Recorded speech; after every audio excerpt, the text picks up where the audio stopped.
Sutra Teratai yang Menakjubkan. Bab 11. Kemunculan Stupa Mustika. Shinfasyang Sutra Teratai episode 1254. Buddha kuno menampakkan diri dalam bab kemunculan Stupa Mustika. Hal-hal mengenai Tathagata Sakyamuni berkumpul dengan Buddha belahan raga dari 10 penjuru serta 3 kali mengubah menjadi tanah suci.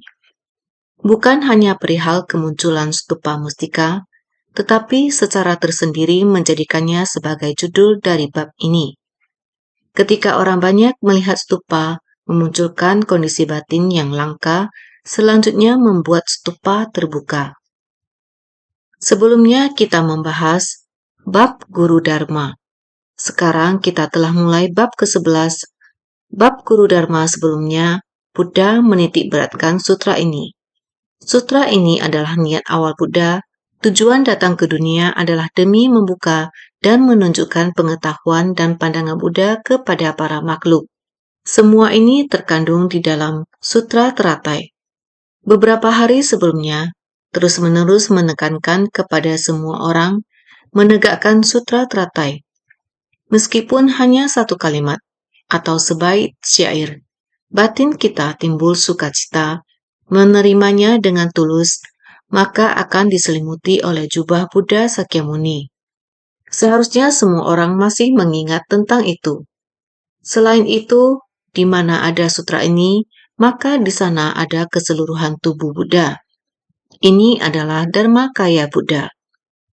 Dharmakaya adalah prinsip kebenaran. Prinsip kebenaran adalah abadi, berada di segala tempat di mana terdapat prinsip kebenaran, maka akan ada Dharmakaya Buddha. Dharmakaya tiada bentuk, tiada wujud. Namun setiap orang pada dasarnya dilengkapi dengan Dhammakaya Buddha. Karena setiap orang memahami prinsip kebenaran ini. Hanya saja selapis demi selapis kegelapan batin terus-menerus menutupi, sehingga kita tidak dapat secara jelas mengungkapkan prinsip kebenaran ini. Ini karena tertutupi oleh kegelapan batin. Oleh itu, sebagai makhluk awam menciptakan berbagai kerisauan batin. Ketika kerisauan kita berselisihan dengan kerisauan orang lain, akan menimbulkan asmara, dendam, kebencian, dan ikatan nafsu. Bisa menimbulkan asmara yang penuh kerumitan, maka banyak penderitaan dalam kehidupan. Di bab pendahuluan dari Sutra Teratai, kita telah menerima Sutra Makna Tanpa Batas. Sang Buddha membabarkan Sutra Makna Tanpa Batas, kemudian memasuki Samadhi. Duduk, singgasana Dharma tidak bergerak. Tentu saja semua orang tidak pergi.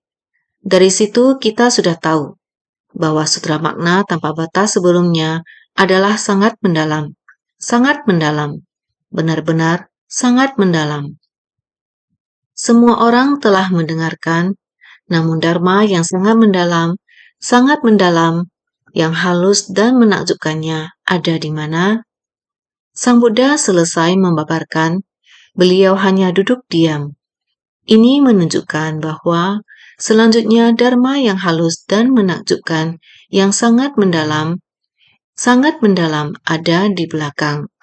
Sang Buddha tidak mengatakan apa-apa dan tidak meninggalkan tempat duduknya. Semua orang masih duduk di sana. Akan tetapi, Sang Buddha memancarkan cahaya, menampakkan tanda-tanda istimewa, membuat hati semua orang, ada orang yang melihat Sang Buddha. Cahaya dan tanda istimewa yang tidak biasanya itu, hati muncul sukacita. Mengetahui bahwa Sang Buddha hendak membabarkan Dharma yang halus dan menakjubkan yang sangat mendalam itu, yang tersembunyi di dalam batin beliau, memancarkan cahaya ke arah penjuru timur. Penjuru timur berada di manakah? Kampung halaman Buddha berada di India kuno, timur India, yaitu daratan Tiongkok. Berapa banyak orang dari Tiongkok pergi ke barat untuk mengambil kitab suci Buddha? Dapat dilihat cahaya di antara kedua alis Buddha itu menyinari 18.000 negeri di penjuru timur. Di awal bab sutra ini, di dalam kitab sutra, Sang Buddha duduk bersamadi di bab pendahuluan. Demikianlah Dharma harus diwariskan dari India, diwariskan sampai ke Tiongkok. Tiongkok menyebarluaskan Buddha Dharma. Setelah melalui Guru Dharma Kumarajiva dan Guru Dharma Xuanzang, di Tiongkok banyak orang melakukan perjalanan ke barat. Dari barat, Kasyapa Matanga dan Dharma Ratna menyebarkan Dharma dari India ke Tiongkok. Kemudian ada Guru Dharma Kumarajiva.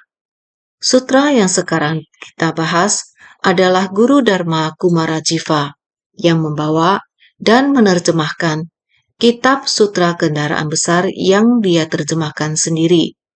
Jadi Sutra Teratai adalah harapan mendasar Sang Buddha.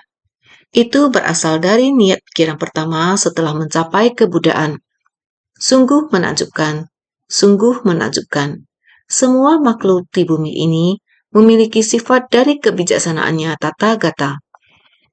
Inilah niat pikiran pertama Sang Buddha setelah mencapai pencerahan, menyadari segala sesuatu di langit dan bumi, para makhluk penuh dengan prinsip kebenaran.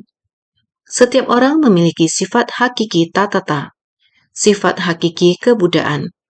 Sifat kebudaan memenuhi segala alam dharma pada alam semesta ini berpadu menjadi satu. Para makhluk, dia memahami para makhluk. Setiap orang adalah demikian adanya. Setara dengan Buddha. Buddha berpadu menjadi satu dengan alam dharma di alam semesta. Para makhluk sana setara dengan Buddha. Ini semua memiliki kondisi yang dibutuhkan, adalah berpadu menjadi satu dengan alam dharma di alam semesta. Berpadu menjadi satu dengan prinsip kebenaran. Setiap orang pada dasarnya memiliki, namun hanya saja para makhluk terhambat oleh kegelapan batin. Sang Buddha memutuskan datang demi para makhluk, membuka pintu ini, membuka pintu kegelapan batin para makhluk. Membuka pintu ini sehingga memunculkan sifat hakiki tatata di dalamnya. Tetapi untuk membuka pintu ini, pintu kegelapan batin lebih mudah diucapkan daripada dilakukan. Buddha terus merenungkan, terus-menerus merenungkan. Dengan kondisi yang dialami oleh para makhluk di dunia, mereka merasakan lingkungan yang mereka alami untuk membantu mereka memasuki pintu sehingga memutuskan untuk memulai dari ajaran kecil.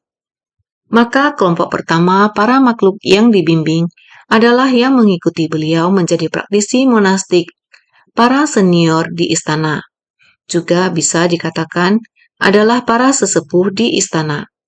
Mereka adalah paman dari pihak ibu dan ayah, ada yang sebagai paman, dan ada juga yang sebagai paman dari pihak ibu, dari relasi keluarga ayah dan ibu. Ketika pangeran pertama kali meninggalkan istana, raja khawatir.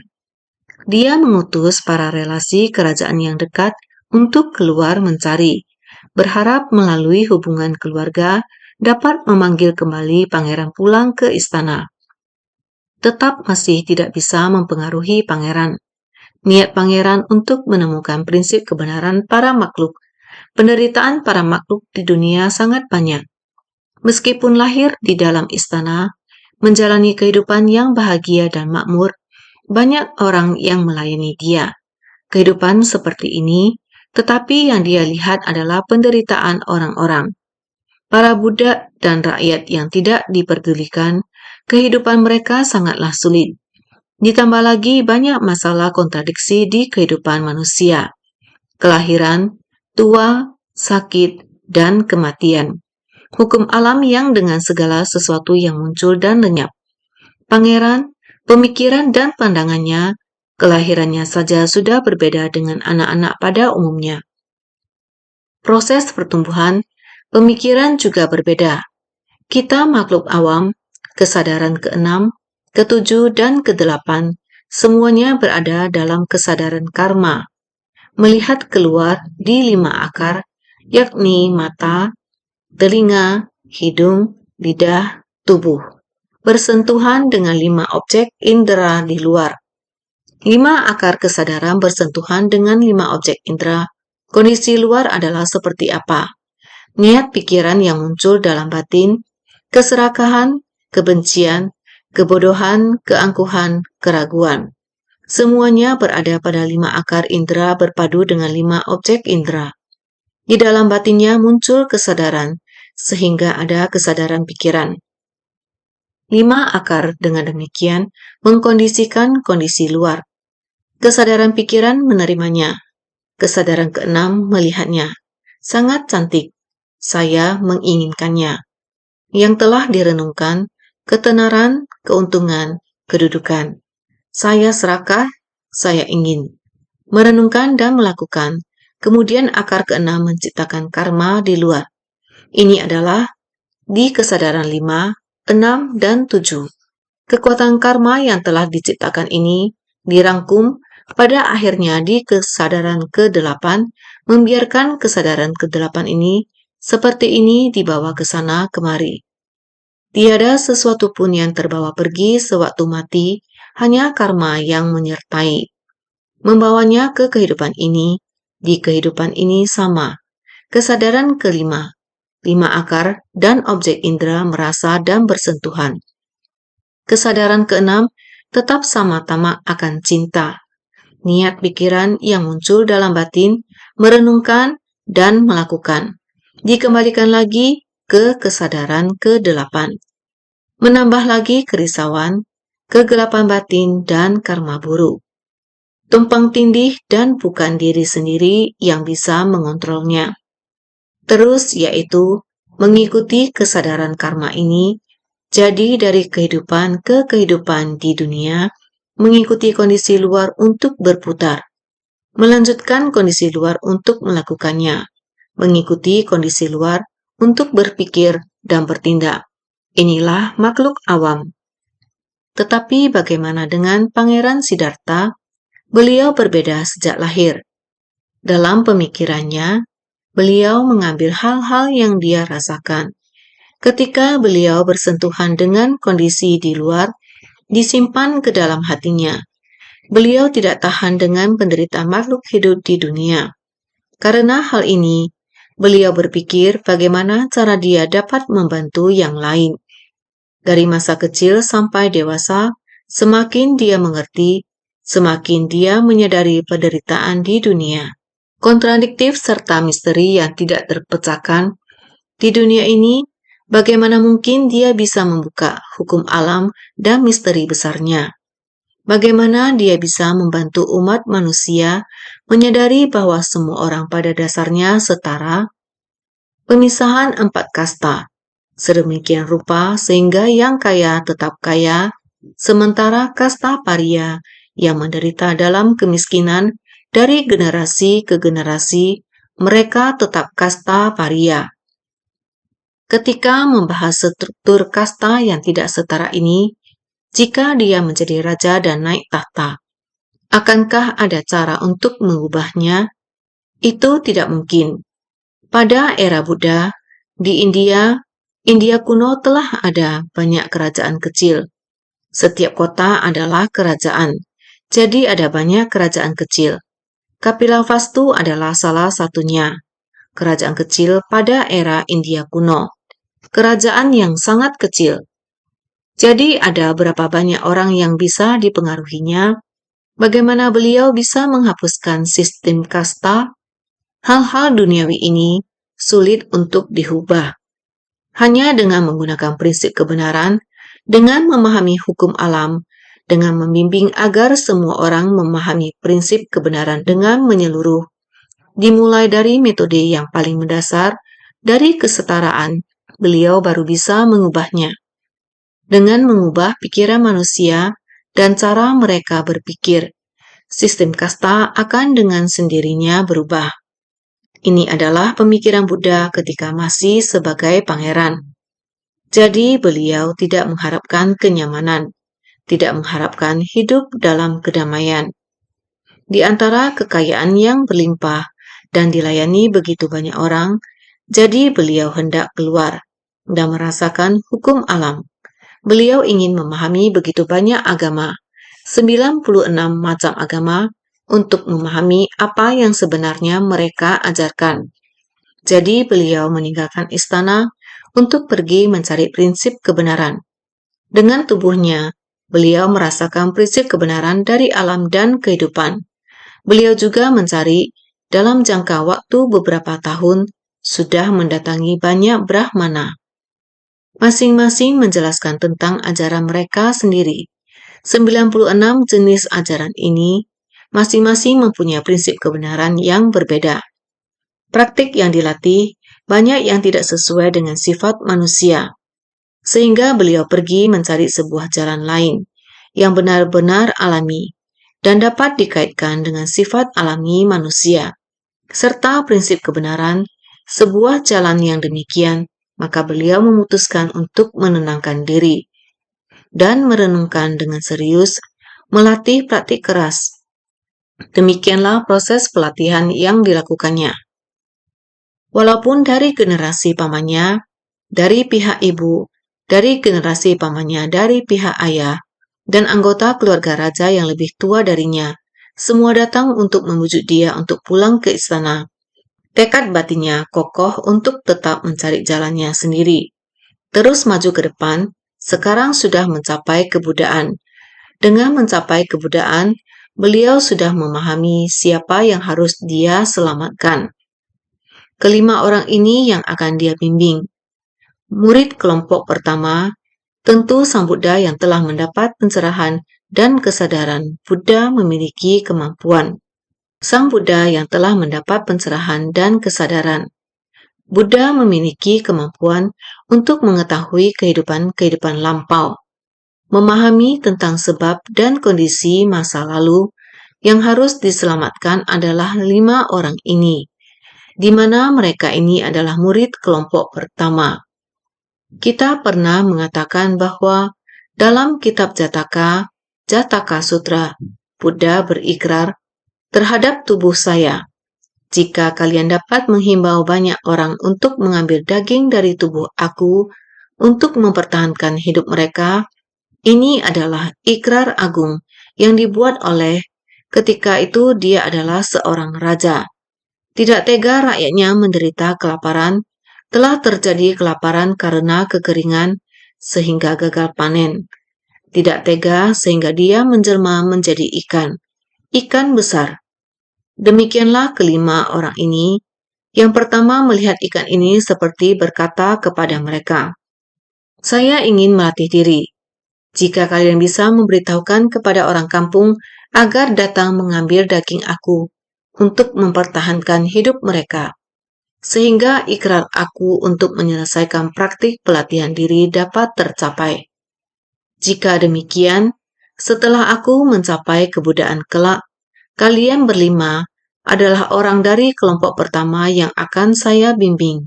5 orang ini adalah murid kelompok pertama yang harus saya bimbing.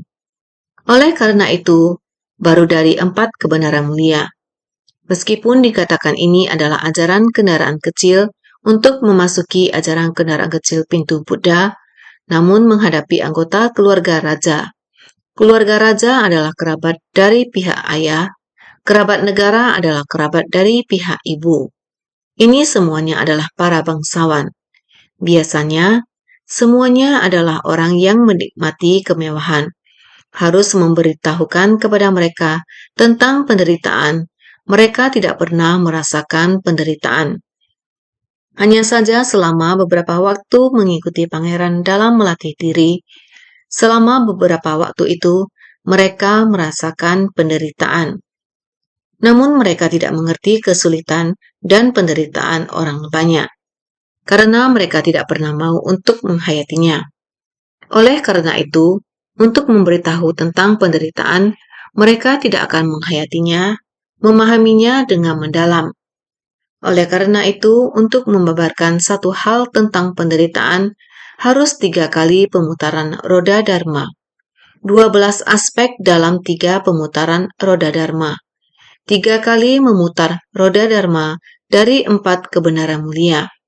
Baru setelah itu mereka dapat mengerti prinsip kebenaran dari penderitaan, sebab penderitaan, lenyapnya penderitaan, dan jalan menuju lenyapnya penderitaan. Oleh karena itu, ketika kita mau mengajarkan Dharma, sulit untuk orang kaya dan bangsawan untuk menerima Dharma. Lebih sulit. Mereka belum memahaminya, belum dapat menghayati penderitaan yang dirasakan orang lain. Perasaan seperti itu, oleh karena itu mau mereka melatih diri. Mau mereka memahami Dharma Buddha. Benar-benar sulit. Yang sudah pernah mengalaminya, maka akan mudah untuk memahaminya. Ketika kemarin, Agustus 2016, saya pergi ke Taitung untuk memberi perhatian pada saudara sedharma. Mendengar relawan Ceci di Taitung selama lebih dari sebulan yang hingga sekarang masih belum berakhir. Survei bencana. Setelah Topan Nepartak, keadaan darurat telah berlalu. Tetapi sekarang kita harus bagaimana membantu mereka dalam jangka menengah dan jangka panjang. Sekarang Topan telah berlalu. Masih banyak atap yang belum diperbaiki. Dulu yang kita fokus adalah Taimali. Karena Taimali adalah kehancuran yang terkonsentrasi di sana. Taimali merupakan tempat penghubung Taiwan bagian barat dan timur. Dari barat ke timur, harus lewat melalui Taimali, di mana bencana paling parah, sehingga semua orang fokus di sana. Relawan Ceci kita dari bagian utara, tengah, dan selatan telah bergerak. Mereka bergilir selama beberapa hari untuk datang ke Taitung, menemani relawan Ceci Taitung dalam melakukan survei bencana. Beberapa relawan Ceci di Taitung juga terkena dampak bencana. Lebih kurang, mereka mengalami kerusakan pada atap rumah mereka, tetapi mereka mengesampingkan kebutuhan mereka sendiri dan bergegas untuk membantu para korban terlebih dahulu. Mereka mengutamakan kepentingan orang lain terlebih dahulu, bergabung dalam bantuan. Karena kita demikian, ketika kita melihat orang terdampak bencana, kita semuanya segera merencanakan cara untuk membantu. Sementara penyelamat memberi bantuan di garis depan, kita di belakang membuat rencana. Setelah fase darurat bencana selesai, bagaimana kita bisa membantu situasi perumahan mereka? Di sana, mereka tinggal di daerah pesisir pantai. Jadi, setiap kali ada angin topan, mereka harus menanggung beban angin. Meski mereka tidak pernah mengalami bencana yang begitu besar, setelah bencana besar ini, bagaimana dengan masa depan mereka? Kita tidak dapat mengetahui apa yang akan datang. Jadi kita harus cepat membantu mereka, memperbaiki bangunan mereka. Jadi jika mereka mendapat bencana di masa yang akan datang, mereka akan melewati dengan aman. Kemarin saat saya mengunjungi tempat itu, staf kita dari kantor konstruksi melapor kepada saya. Ada beberapa atap yang sudah selesai diperbaiki. Ada yang sudah diperkuat dengan besi. Sekarang, dalam 2 hari ke depan, setelah kita memperbaiki atap-atap ini, mereka semua akan selesai. Ini adalah apa yang harus kita lakukan di Taimali. Juga ada banyak sekolah. Salah satunya adalah sekolah yang kita bantu bangun. Proyek harapan untuk pengurangan bencana. Selain itu, sekolah yang kita bantu sekolah yang kita lagi bantu bangun, banyak lagi yang mengalami kerusakan akibat angin topan ini. Semua kerusakan akibat angin topan ini, kita juga buru-buru.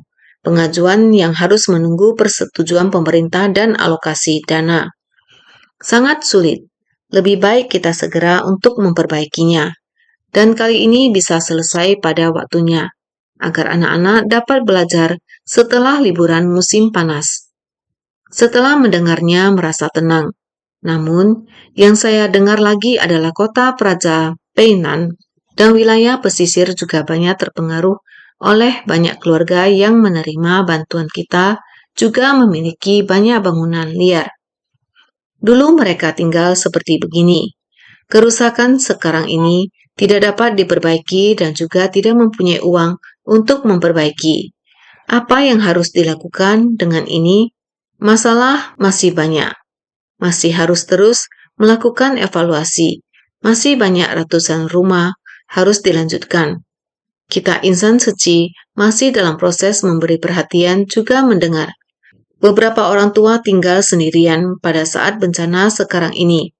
Pada saat anak putri pulang melihat, anak putri Nona Wen melihat para insan suci merawat ibunya, Nenek Jiang, lagi menghiburnya. Putrinya sangat tersentuh. Dia mengatakan, gempa kuat saat pada tanggal 21 September dulu, dia juga merupakan korban yang mengalami penderitaan tersebut. Bencana banjir 8 Agustus di Kaohsiung. Saat itu mereka juga mengalami penderitaan.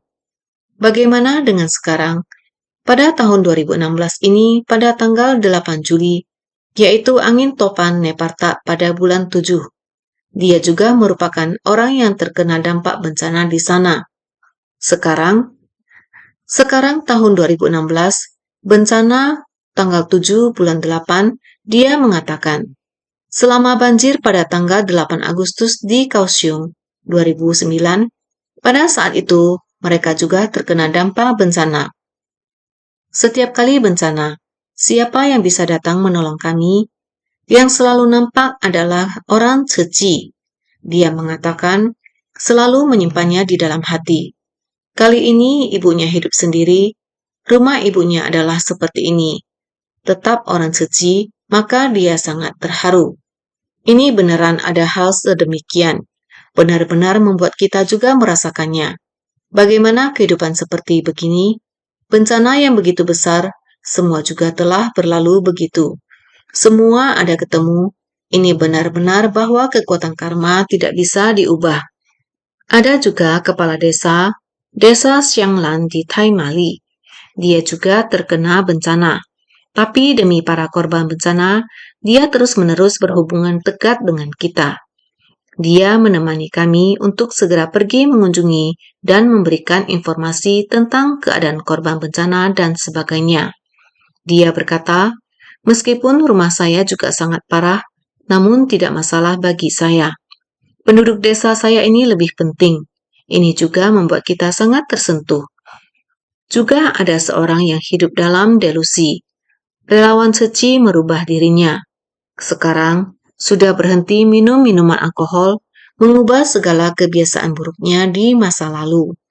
Dalam bencana kali ini, relawan suci juga mengajaknya ikut serta. Mari, meskipun rumahmu juga terdampak, kita harus membantu penghuni desa ini bersama-sama. Ini membutuhkan tenagamu. Kamu bisa menyetir mobil. Bisakah kamu membawa mobilmu kemari? Kita juga membutuhkan bantuanmu. Kita akan melakukan survei kemana-mana. Kita mengantarkan kebutuhan sehari-hari mereka. Dia pun berkata, baiklah. Orang tuanya juga berkata, pergi saja. Urusan rumah akan kita selesaikan perlahan-lahan. Situasi ini adalah demikian parah. Kita juga tidak bisa memperbaikinya sendiri. Jadi seharusnya kekuatan semua orang harus disatukan. Semua orang bersama-sama bersumbangsi. Jadi orang setengah baya ini, dia juga sama. Dia berkata, jika tidak, hanya orang tua saya dan saya sendiri, saya mana mungkin bisa membersihkan rumah saya. Lebih baik saya bergabung dengan relawan suci dan membersihkan tempat semua orang. Demikian semua orang bersatu, membantu membersihkan rumahku. Dengan membantu orang lain, sebenarnya kita juga membantu diri kita sendiri. Masih ada, dia berkata, saya sangat bersyukur, hidup saya sangat menderita. Melihat demikian, ekonomi saya dan semua yang kumiliki telah habis. Saya harus memulai dari awal lagi. Relawan sucilah yang memberi semangat kepada saya. Demikian membantu saya. Setiap hari Suci berkata kepada saya, harus bangun kembali dan mulai melakukan, memberikan saya kata perundungan. Ketika hati kita terbuka, nasib kita berubah dan berkah akan datang. Jika saya merasa lelah atau sangat kesal, teringat kalimat ini saya mulai bekerja lagi. Bahkan dia juga berkata, setiap hari Setya memberikan satu kata perenungan kepada saya. Setiap hari saya melihat kalimat ini, membuat saya belajar melepaskan, dan saya akan kembali giat bekerja. Contohnya demikian, benar-benar membuat orang sangat tersentuh. Kesulitan yang menderita ini demikian terus diatasi secara bertahap. Masih ada relawan suci kita, semua orang dibagi menjadi tim untuk bekerja. Ketika mendengar mereka demikian bersumbangsi, benar-benar sangat tidak tega. Singkat kata, demikian selama kunjungan ini, melihat bodhisatwa, betapanya berterima kasihnya mereka. Kepada relawan suci dari barat, Sesyung Setye yang datang menemani mereka, mereka juga saling berterima kasih satu sama lain. Angin topan kali ini benar-benar membuat mereka memahami bahwa manusia harus bersumbangsi. Ini adalah pelatihan diri bodhisatwa yang kokoh. Buddha Sakyamuni datang ke dunia karena demikian. Datang ke dunia, berkumpul dengan Buddha belanraga dari segala penjuru. Kembali kita melihat bagian naskah ini. Hal-hal mengenai Tathagata Sakyamuni berkumpul dengan Buddha belahan raga dari 10 penjuru, serta 3 kali mengubah menjadi tanah suci. Bukan hanya perihal kemunculan stupa mustika, tetapi secara tersendiri menjadikannya sebagai judul dari bab ini. Ketika orang banyak melihat stupa, memunculkan kondisi batin yang langka, selanjutnya membuat stupa terbuka. Bab Guru Dharma di depan sudah sampai akhir. Tidak lain adalah Sang Buddha ingin kita membuat Dharma ini terus berlanjut hingga ke generasi mendatang. Mendorong setiap orang untuk membangkitkan tekad bodhisattva. Masuk ke tengah orang banyak, menyatukan kekuatan semua orang untuk membantu orang yang menderita. Ini adalah hal yang belakangan ini sering disampaikan. Ini adalah dalam bab Guru Dharma. Sang Buddha terhadap hal ini, melanjutkan sutra ini sampai ke generasi mendatang adalah sangat memandang penting. Tempat yang ada sutra adalah tempat seluruh tubuh Buddha berada. Selanjutnya adalah hendak memasuki bab kemunculan stupa mustika.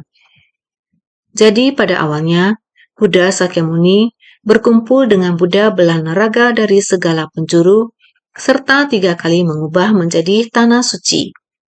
Bukan hanya melihat kemunculan stupa, sekarang kita melihatnya adalah bisa melihat kemunculan stupa mustika. Tetapi secara tersendiri menjadikannya sebagai judul dari bab ini. Menjadikan kemunculan stupa mustika sebagai judul dari bab ini dapat dilihat bahwa Buddha dan stupa mustika di dalamnya ada Buddha Prabhutaratna. Di dalamnya juga mengandung makna yang sangat mendalam. Jadi, tetapi secara tersendiri menjadikannya sebagai judul dari bab ini. Karena di dalamnya, kelak banyak sekali Buddha Sakyamuni dengan Buddha bulan raga dari 10 penjuru akan berkumpul di sini. Makna ini sangat mendalam. Bukan sesederhana melihat stupa mustika saja. Kamu melihat stupa mustika. Di dalamnya ada makna yang sangat mendalam. Inilah yang akan dijelaskan dalam naskah sutra berikutnya. Oleh karena itu, ketika orang banyak melihat stupa, memunculkan kondisi batin yang langka, membuat semua orang melihat stupa mustika merasa sangat luar biasa. Stupa mustika ini, mengapa bisa tiba-tiba muncul dari tanah? Semua orang bisa merasa sangat luar biasa, maka akan ada mengejar, ingin mengetahui. Oleh karena itu harus ada kondisi batin yang langka. Dari kondisi batin semua orang yang langka mengejar prinsip di dalamnya, ini harus dibangkitkan terlebih dahulu, baru kemudian membuka stupa mustika. Ini adalah bab kemunculan stupa mustika yang akan datang. Terkandung makna yang sangat berlimpah. Ketika Buddha Sakyamuni membabarkan sutra teratai di atas puncak burung nasar, penampakan diri dari Prabhutaratna adalah demi memberikan kesaksian. Tathagata Prabhutaratna adalah Buddha kuno dari masa lampau yang telah lama memasuki parinirvana. Buddha Sakyamuni di puncak burung Nasar membabarkan Sutra Lotus adalah dengan Buddha Prabhutaratna. Penampakan diri dari Buddha Prabhutaratna adalah demi memberikan kesaksian. Stupa terbuka. Di dalamnya sudah ada Buddha Prabhutaratna berada di dalamnya.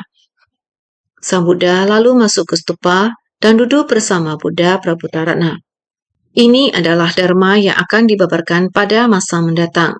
Oleh karena itu, Buddha Prabhutaratna datang memberi kesaksian karena Buddha Sakyamuni di dunia, di puncak burung Nasar, sedang membabarkan sutra teratai.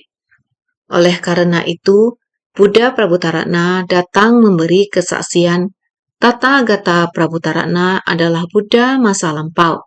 Sudah sangat lama, sudah mencapai parinirvana. Namun Sang Buddha saat ini membabarkan dharma di puncak Gunung Nasar, maka beliau datang memberi kesaksian. Dalam bab kemunculan stupa mustika dari sutra ini, ketika para Buddha belahan raga dari 10 penjuru daripada Tathagata Sakyamuni datang ke puncak burung Nasar, masing-masing membawa serta seorang bodhisattva untuk memberi persembahan kepada stupa dari Prabhutaratna. Tathagata Sakyamuni menggunakan kekuatan gaib untuk 3 kali mengubah tanah kotor menjadi tanah suci.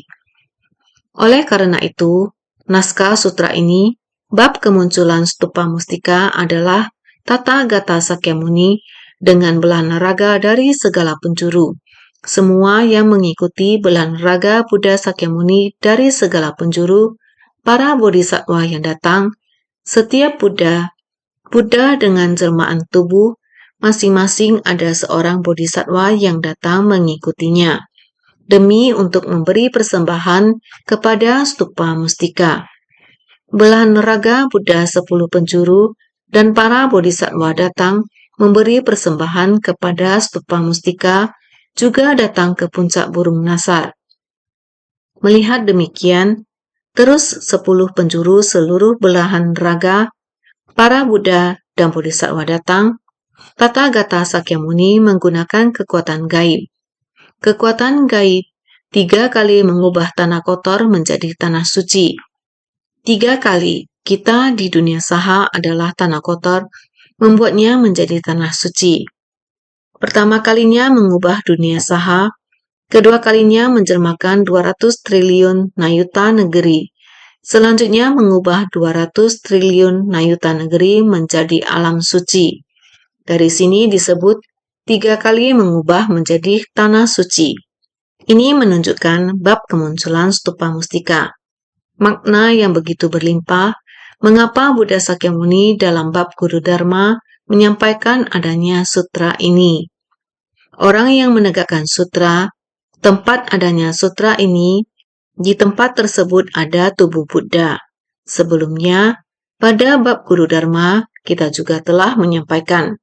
Bab Guru Dharma menunjukkan bahwa baik Dharma maupun orangnya, semuanya layak dimuliakan.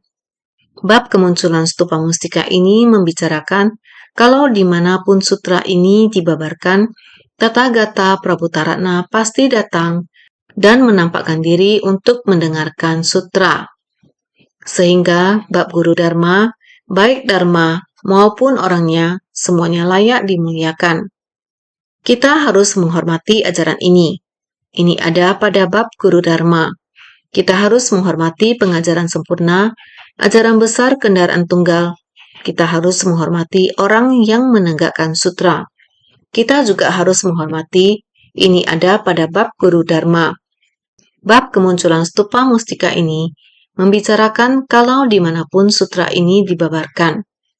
Pada bab kemunculan stupa mustika ini, kalau dimanapun kamu membabarkan sutra ini, lihatlah, Tathagata Prabhutaratna pasti akan datang menampakkan diri untuk mendengarkan sutra. Pasti, Buddha Prabhutaratna, dia telah berikrar. Asalkan di dunia membabarkan sutra teratai, Buddha Prabhutaratna pasti akan datang mendengarkan sutra. Ini merupakan kekuatan ikrar masing-masing Buddha. Sehingga selanjutnya yaitu bab kemunculan stupa mustika. Sebelumnya, kita terus menyampaikan, pada terakhir bab Guru Dharma membabarkan, orang yang dekat pada Guru Dharma ini akan mencapai jalan Bodhisattva dengan segera. Orang yang belajar mengikuti guru ini akan bertemu dengan Buddha sebanyak butiran pasir di Sungai Gangga. Sutra Teratai bab 10, Guru Dharma, yaitu harus baik-baik mendekati Dharma. Orang yang dapat membabarkan Dharma, sebelumnya kita juga telah menyampaikan. Orang yang bisa membabarkan Dharma bukan hanya anggota Sangga. 4 kelompok murid dapat membabarkan Dharma, menegakkan Sutra Teratai. 4 kelompok murid bertanggung jawab menyebarluaskan Dharma demi masa mendatang. Sebagai guru pembabar Dharma, jika kita dapat mendengarkan ajaran yang benar, pengajaran sempurna ajaran besar kendaraan tunggal, Sutra Teratai ini, jika kita bisa baik-baik bersungguh hati mendengarkan, akan mencapai jalan Bodhisattva dengan segera. Bertekad mencapai jalan Bodhisattva dengan segera, lihatlah dunia kita sekarang banyak Bodhisattva. Di mana ada bencana, Bodhisattva dari segala penjuru akan berkumpul. Bukankah bencana di Taitung kali ini juga demikian? Di bagian timur Taiwan ada bencana angin topan. Insan suci dari bagian barat, tengah, selatan Taiwan, Bodhisattva dunia juga akan muncul di tempat ini untuk membantu. Harus bagaimana bersumbangsi demi orang-orang yang menderita karena bencana alam. Kalian pikirkan, bukankah ini mempelajari ajaran kendaraan besar?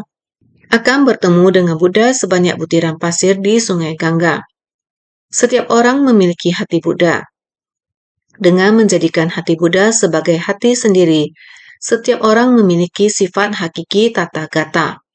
Asalkan membuka kegelapan batin, membuka pintu kegelapan batin, sifat hakiki Tathagata akan muncul di hadapan, bersumbangsi di tengah orang banyak, sehingga kita melatih diri benar-benar harus bersungguh hati memahami prinsip kebenaran Buddha. Sebenarnya ajaran apa yang disampaikan, kita bersungguh hati memahami, Dharma ada pada kehidupan kita keseharian, asalkan senantiasa lebih bersungguh hati.